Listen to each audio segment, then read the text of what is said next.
Oh, how I remember those days back in the late 1970s when New York made a major effort to rebrand itself with the I Heart New York campaign and just absolutely caught fire. Now with the election of Zohran Mamdani as new mayor of New York, they've got a new campaign, and here it is, and the slogan is, "You knew I was a snake when you picked me up." Hi, everybody. I'm Bill Whittle here with Steve Green and Scott Ott, and gentlemen, we are, the problem with studying human behavior is that experimenting on people's against the law, generally.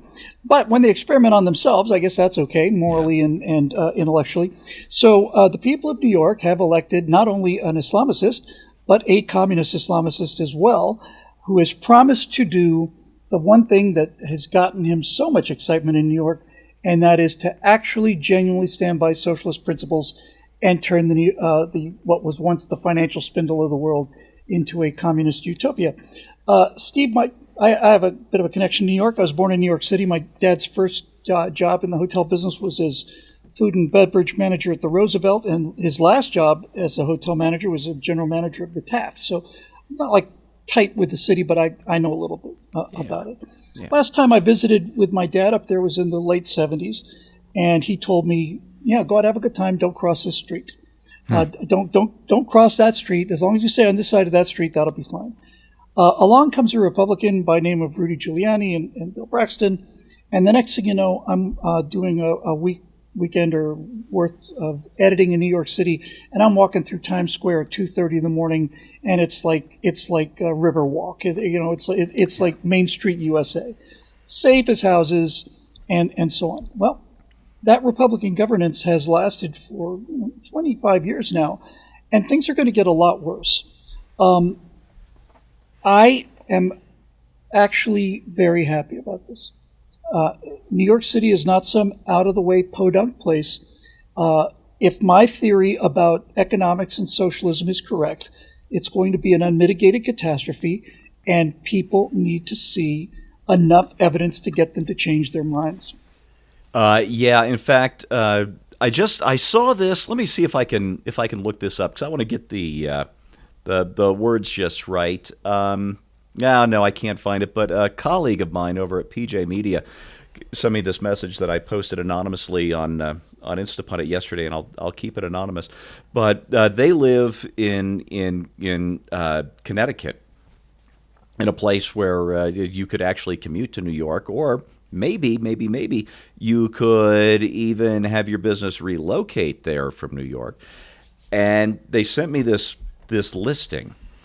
It's a little 4-bedroom house, about 2,200 square feet, 2 bathrooms, small lot. It looks nicely maintained, but this is not a big house by any means. It is not a new house by any means. And the asking price was $999 thousand, just shy of $1 million, and it sold. They were getting bids immediately for above asking price, and they sold it for above asking price. This little place, not new, went for over $1 million, and in this little town, it's Republican run for now in Connecticut. They're calling Mamdani the greatest real estate salesman in their little town. Sure. Because New Yorkers They need an escape hatch. They are pre-fleeing. For those of you that would like to pre-flee New York, that's a great phrase. Yeah. The same thing is going on down in Florida. The financial firms, which went to a lot of remote work during the idiotic COVID lockdowns and such, they don't have to stay. They've got this down pat. And if New York isn't the financial capital of the world, what is it? If that leaves, I don't know what's left. And this, God, New York, I have a love-hate relationship with this city. So do I. You look at photos of Times Square in the 50s and the first part of the 60s, and it's beautiful. It's the spindle of the world. The world rotated around Times Square. Absolutely. And then, of course, we all know what happened in the 70s. It was junkies, hookers, strip clubs, all the rest. In fact, there was a great, I don't know if you're a Tom Waits fan or not. I'm a huge Tom Waits fan, but he did this video collection called, I think it was called Big Time. And he did these little video vignettes in between videos of his songs. And at one point, he's playing a barker outside of a Times Square strip club circa 1983. And he says, "We got 7 X's, girls without skin." And that that was Times Square at the time. And of course, Giuliani and Braxton, they cleaned it up, and it's stayed pretty clean. Even Bill de Blasio couldn't mess this up. But the thing is, you have New Yorkers still who think that what we saw in the 50s, what came back in the 90s and beyond, that was unnatural. Authentic Times Square was the guy out there trying to get tourists in to see the 7 X's. Yeah, that's true. That's not authentic. That's what happens when you choose decline, and New Yorkers chose it again. Scott, Mandy Patinkin came out and endorsed Zohan. Mandy Patinkin Inconceivable. Well, he's wealthy, word. he's Jewish, and so he came out strongly in support of the Islamist communists. What he should have done is walked up to him and said, "My name is Diego Montoya. You killed my city. Prepare to die."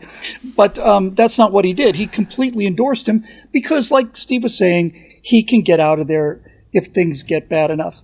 But we did a segment just this last week on a Steve segment, I think it was, where these left wingers think that Islam is their pal, and it makes me wonder, what is it going to take for people to realize that this stuff isn't theory and it's not coffee table 9/11 conversation. didn't do it. There you go, man. That's it. 9/11 was like a coin that was flipped and landed on its edge. I saw a video of a product being introduced yesterday, and it doesn't really matter what the product is, but it was in front of an audience of young, kind of techie, engineering, geeky software developer people and artists. And the announcer on the stage said that the reason why competing products are so expensive is simply because of corporate greed. And then went on to describe how this product was going to be free for everyone forever. And what he didn't say during the entire presentation was how they intended to sustain the use of this product and pay all the people who are, operating this product and software developers and stuff like that. And it reminds me of Zohran. How do you say it? Zohran? Yeah. It reminds me of this mayor-elect. His approach, basically saying, we're going to make New York City affordable again. And the assumption is the reason why New York City is unaffordable now is because of those greedy other guys. Now, you're not greedy, my friend. You're the one who's going to go to the poll and vote for me right now. The only rich people are greedy. Poor people aren't greedy. They're totally happy with what they already have, and they don't want anything that wouldn't come to them fairly and honestly and through the grinding labor required of industry in order to earn a buck.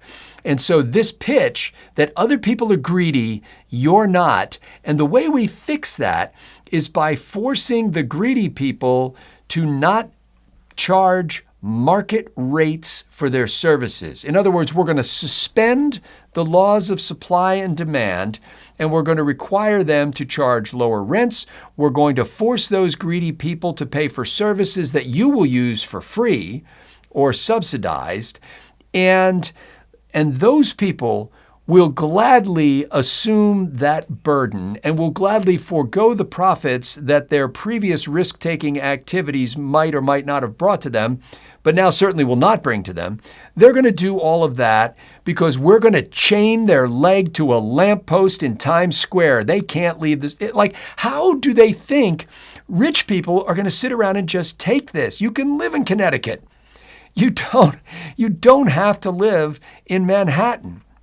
And you don't have to fund this socialist dream. And here's the flaw in the whole thing comes down to the fundamentals of human nature.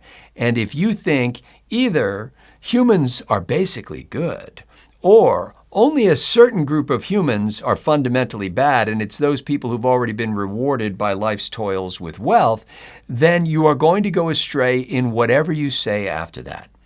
Whatever you say after that is going to be wrong. It doesn't matter what kind of political plan you have, what kind of economic plan you have. If you assume it's because greed only affects a certain segment of the population, you will always be wrong. And I, like you, Bill, want to see this experiment run. That's why we live in a constitutional republic, because experiments can be done. Let New York play with this one. Let's see what happens. I'm not going to say it will certainly crash and burn. If I were a betting man, I would have a proclivity toward which direction I would bet on this. But let's just see what happens. I wish New York is the best. I don't want anybody to suffer. But the people I feel worst for are the people right now who are struggling to make it in New York, that will find that all the great blessings that their new mayor plans to bring to them will only drive them further into the sewage system. I don't feel so sorry for them, because they're the ones that are going to be voting for this. There's nothing in the world that is more mobile than a rich person. Yeah. There's just nothing that is easier to move than a rich individual. And just a few days ago, I saw a discussion between a self-avowed socialist talking to a businessman, a CEO, saying that we're going to tax you at 70% once you reach $2 million worth of income. And the guy, it was almost like a cartoon. It was just like they were both reading their parts off of teleprompters that were just off camera. So the businessman says, well, if you're going to tax me at 70% over $2 million, then I'm going to make $1,999,999, and that's it. You think I'm working for 30 cents on a dollar? You're out of my mind. You're out of your mind. I'm going to lay off workers. I'm going to be just fine with my $2 million. And the socialist response was something kind of like the Big Lebowski's, kind of like, well, that's like your opinion, man. And but it's the opinion that counts. Yeah. So just as a quick recap, right? So humanity has been through three major, enormous changes in life: the agricultural age, the industrial age, and the information age. In the agrarian age, a city was a place that was on a crossroads, generally speaking, or sometimes by the coast. But it was essentially a place where two trade routes crossed, and you could build a large community there because the wealth that would be flowing in these directions could support the city. In the industrial era, you need everything in one place. Factories need to be able to, if you're going to make a car, you got to have the tire factory nearby. You got to have the engine block factory, the leather, all that stuff. So people gather together in cities. You don't need cities in the information age. The only reason to have a city in the information age is for the quality of life advantages that people who are city people like. Things like lots and lots of restaurants and nice theater and the Philharmonic and all the rest of it.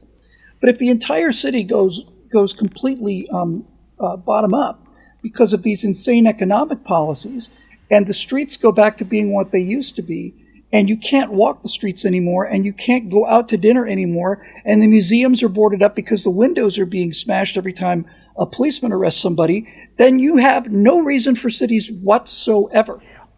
There is no economic reason for them anymore.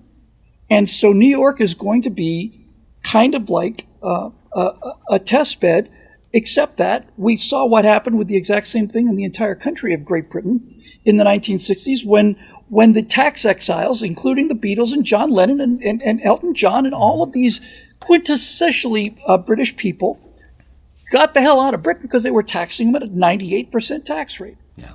So this isn't news for any of us. This isn't news for anybody who's read any history, anybody who has an ounce of common sense, anybody who's connected to reality. But every cycle, some people need to have their noses rubbed in it. And I suspect that New York is going to get quite the rubbing, and sooner rather than later. You knew he was a snake when you picked him up. And don't be surprised if he gives you what he told you he was going to give you. For Steve Green and Scott Ott, I'm Bill Whittle. We'll see you next time right here on Right On.